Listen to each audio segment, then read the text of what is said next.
कि किस किस गैप को उनको इतनी रिस्पॉन्सिबिलिटी है जिसको फिलअप करना जो नहीं कर पाए। मैं नहीं मान सकता जिस देश में चाय वाला प्रधानमंत्री बन सकता है उस देश में किसान भी प्रधानमंत्री बन सकता है, लेकिन 60 करोड़ होने के बावजूद भी ये नहीं कहीं नजर आते हैं। ये इसका मतलब कहीं इसका 206 संगठन तो नहीं जो सर ने अभी कहा। देखिए पहली बार अगर मंदसौर में किसान मारे गए पुलिस की गोली से तो आप जागे, तब आप इकट्ठा हुए? नहीं, उससे पहले एक चंडीगढ़ में प्रोसेस शुरू हुआ था किसान एकता का, जिसमें 60 संगठन इकट्ठे हुए। उसी के साथ बाद में ये बढ़ता गया। अच्छी बात है, मैं तो चाहता हूँ कि देश में सारे संगठन मिलकर इकट्ठे हो जाएं, लेकिन कितने हैं? कभी आपको हैरानगी होगी, मेरे पास ही 4000 की लिस्ट है जो संगठन मानते हैं अपने आप को। 4000 संगठन की हम बात कर रहे हैं। मुझे नहीं मालूम उसमें से कितने असली हैं, कितने दूसरे तरीके के हैं, लेकिन कहने का मतलब ये है कि ये बहुत बड़ा एक इशू है। और ये इशू इसलिए है कि किसान के दो ही उपयोग हैं, एक तो वोट बैंक है और दूसरा लैंड बैंक है। यही दो उपयोग हैं पॉलिटिकल पार्टीज का इस्तेमाल करते हैं, या जमीन लो इनसे या इनकी वोट लो, और कोई मतलब नहीं है इनसे। और ये इसलिए है क्योंकि किसान नहीं खड़ा हो पाया। किसान अपने अब मानना पड़ेगा, किसान को भी कहीं ना कहीं दोष अपने ऊपर भी लेना पड़ेगा, अपने ऊपर देखना पड़ेगा कि हम कहाँ फेल हुए हैं। दूसरा सवाल आपका था जो आपने पूछा था, ये गड़बड़ कैसे होती है, ये गड़बड़ क्यों हो जाती है हमसे? हालांकि सर उसका जवाब दे चुके हैं। अब देखिए सर ये जवाब दे चुके हैं कि भाई मजबूर है बेचारा, वो क्या करेगा? बिल्कुल नहीं मिल रहा, 1750 ना मिला, 1300-1400 ही मिल जाए कम से कम। पराली जलाने के लिए वो दंड दे देगा जी, फाइन दे देगा, लेकिन जलाएगा वहीं, क्योंकि वो उससे ज्यादा महंगा पड़ जाएगा उसे। देखिए, दो चीजें समझनी है हमें कि जो मिनिमम सपोर्ट प्राइस का जब सिस्टम शुरू हुआ था तो मेरा मानना है कि it was an excellent policy decision, इसमें कोई शक नहीं है। उसमें बहुत ज़रूरत थी देश को, दो चीज़ों की जरूरत थी। एक तो फूड कॉर्पोरेशन ऑफ इंडिया बना, उसके बाद एक एपीसी बना, दोनों रिमार्केबल स्टेप्स थे। अगर वो ना होते तो हरित क्रांति इस देश में नहीं हो सकती थी। लेकिन खैर एनीवे, उस बात को छोड़े, आज हालात ये हैं कि शांता कुमार कमेटी ने अभी हाल में कहा कि सिर्फ 6% किसानों को एमएसपी मिलता है। जिस एमएसपी की आप बात कर रहे हैं वो सिर्फ 6% किसानों को मिलता है। तो 94%, 94% जो किसान जिनको एमएसपी नहीं मिलता, उनका हाल तो किसी ने पूछा ही नहीं अभी तक, उनका क्या हाल होगा।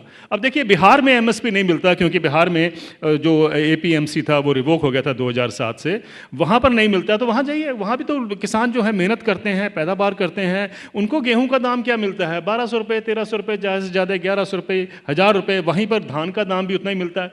लेकिन आज कोशिश क्या हो रही है कि पंजाब, हरियाणा या जो 2.5 स्टेट्स हैं देश के जहाँ पर कि एमएसपी मिलता है, उसको भी ख़त्म करने की बात हो रही है, क्योंकि ये एक माहौल बनाया जा रहा है कि markets will give you the price. अब ये सुन लीजिए, अगर मार्केट्स इतने अच्छे होते तो 94% किसान जो हैं, जो आज मार्केट के ऊपर डिपेंडेंट थे, वो क्यों मर रहे हैं अगर मार्केट्स इतने अच्छे होते? लेकिन हमारे जो नीति निर्धारक हैं वो ही कह रहे हैं कि एमएसपी मोनोलिथिक है, इसके करके ही प्राइसेस नहीं मिलते हैं। देखिए, अब उल्टा एक इंप्रेशन दिया जा रहा है। एक बल्कि commission for agriculture cost and prices ने तो एक स्टडी कर दी। उसने कहा कौन से मार्केट फ्रेंडली स्टेट्स हैं। बिहार सबसे ऊपर आता है मार्केट फ्रेंडली स्टेट, जहां पर कि एमएसपी नहीं मिलता है। पंजाब सबसे नीचे आता है जहां पर कि एमएसपी मिलने से करके सबसे ज़्यादा दाम मिलते हैं, और वो कहते हैं कि पंजाब जो है वो मार्केट फ्रेंडली नहीं है। ये मार्केट फ्रेंडली का मतलब क्या समझना चाहिए? जितना आपसे एक्सप्लॉयटेशन हो सके उसको मार्केट फ्रेंडली कहते हैं। मैं इसलिए कह रहा हूँ, अब एक ई नैम की बात हो रही है साहब, आप सुनेंगे आज पूरा दिन में चर्चा होगी कि हम ई नैम लेके आ रहे हैं, इलेक्ट्रॉनिक नेशनल एग्रीकल्चर मार्केट लेके आ रहे हैं। आप कभी जाके देखिए तो सही अंदर क्या प्रॉब्लम है। मुझे इलेक्ट्रॉनिक से कोई दिक्कत नहीं, इलेक्ट्रॉनिक तो होना चाहिए। हाँ जी, जो आप कह रहे हैं जहां गैप है उसको पूरा करना चाहिए। जो आपने कहा ना कि बीच बिचौलिए रह जाते हैं, उसको कम करना चाहिए। लेकिन आप ये देखें कि वहां पर एक मॉडल प्राइस होता है। ई नैम में जाएंगे तो एक मॉडल प्राइस होता है। मॉडल प्राइस क्या होता है? जो आज की ट्रेडिंग हुई है उसकी एवरेज दी जाती है, और वो जो एवरेज है वो आगे आपको इंप्लीमेंट करते हैं। वो तो market model price actually distress price होता है। अगर वो टमाटर का दाम 2 रुपये या 1 रुपये किलो मॉडल प्राइस है, तो मुझे बताइए क्या किसान को उसमें फायदा हुआ? फिर दूसरी बात एक और देखिए, ई नैम्स ई चौपाल का ही रूप है। ई चौपाल भारत में आया था 2000 और 2005 के बीच में, बंद हो गया। आज कभी ई चौपाल की बात नहीं होती। क्यों? क्योंकि वो जानते हैं कि जैसे ई चौपाल की बात हुई तो ई नैम भी कटघरे में खड़ा हो जाएगा। कहने का मतलब यह है कि आप ई नैम लाइए, लेकिन उसमें ये कहिए कि जो मिनिमम सपोर्ट प्राइस है ये अनिवार्य है, इससे नीचे ट्रेडिंग नहीं होगी, तब तो फायदा है। अगर आपने जिस भी मर्जी रेट पे करना है तो क्या फायदा हुआ? किसान तो लूट गया, वहां ई नैम में भी लूट रहा है। कहने का मतलब यह है कि ये मार्केट का जो ढांचा, अब ये क्यों हो रहा है? क्योंकि भारत में अभी 7600 एपीएमसी की मंडियां हैं। हमें अगर 5 किलोमीटर रेडियस पे मंडी चाहिए तो 42,000 मंडियां चाहिए। हमें बताया जाता है कि साहब पैसा नहीं है। सड़कों के लिए 6,92,000 करोड़ रुपए इस साल दिया सरकार ने, 6,92,000 करोड़ रुपए। उसमें से क्या 50,000 करोड़ रुपए हम मार्केट्स के लिए नहीं दे सकते थे? प्रायोरिटी की बात है, सड़कों पे सड़कें, सड़कों पे सड़कें, किसी को पता भी नहीं उसको क्या फायदा हो रहा है, लेकिन मार्केट्स के लिए पैसा नहीं है किसान के लिए। कहने का मतलब मैं आपसे एक चीज बताना चाहता हूं सर, आपने पराली की बात भी की थी, आपने सवाल पूछा था। पराली में सरकार ने कहा, पंजाब के मुख्यमंत्री ने बहुत अच्छा एक कदम लिया, उन्होंने सेंटर से कहा कि मुझे 100 रुपये प्रति क्विंटल एडिशनल कॉस्ट दीजिए किसान के लिए पैडी की, वो अपने आप संभाल लेगा, उसको 2,000 करोड़ रुपए चाहिए। सरकार ने कहा कि हमारे पास 2,000 करोड़ रुपए नहीं है आपके लिए, लेकिन उसी दिन जिस दिन कहा कि 2,000 करोड़ रुपए नहीं है, उस दिन 1% डीए बढ़ाया एम्प्लॉयज़ का, जिसमें 3,500 करोड़ रुपए लगा। मुझे बताइए 1% डीए क्या जरूरी था कि पराली की जरूरत थी आपको रोकने की? प्रायोरिटीज की बात है। किसान के लिए तो उसको तो माना जा रहा है कि सारे प्रॉब्लम जो है वो खुद ही एड्रेस करेगा, हमारा काम नहीं है। सिर्फ शहरों के लिए और बिजनेस के लिए हमारा काम है, ये सरकारें मान के चलती हैं।